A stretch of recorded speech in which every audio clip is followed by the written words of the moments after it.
Hello friends, কেমন আছো তোমরা সবাই? আমি ভালো আছি, আশা করছি তোমরাও ভালো আছো। তো আজকে আমি তোমাদের সাথে শেয়ার করতে চলে এসেছি বেটু আজ কি দিয়ে ভাত খাবে, মানে বেটুর লাঞ্চ।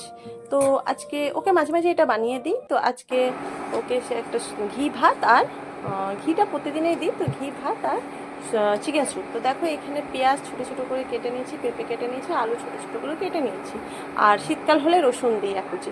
আর এর মধ্যে আছে চিকেন কুচি, দেখতে পেলে টমেটো কুচি, আর কটা থানকুনি পাতা ওকে মাঝে মাঝেই দিই। তো দেখো নর্মাল ওয়েতে যেমন করে, একটু হালকা তেল বা আগে ছোটোতে ঘি দিতাম, দিয়ে পরে হালকা নেড়ে চেড়ে নিয়ে এই চিকেনটা এটা দিতে হবে। তো দেখো সরি, ভুল করে থানকুনি পাতাটা আমি দিয়ে ফেলেছিলাম। তো দেখো উঠিয়ে নিচ্ছি, কেন কি এটার পুরো গুণটাই চলে যায় যদি ভেজে নেওয়া হয়। তো পরে যখন জল ঢালা হবে তখন তার উপর দিয়ে দিতে হবে। তো দেখো হাতে করে উঠাচ্ছি আমি, তো ভুল করে আমি দিয়ে ফেলেছিলাম।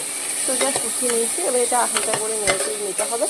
তো পরে একটু গোলমরিচও দিতে হবে। তো এগুলো হালকা নুন ও হলুদ আর একটু হালকা জিরে গুঁড়ি আর গোলমরিচটা তো বললামই পরে দিতে হবে।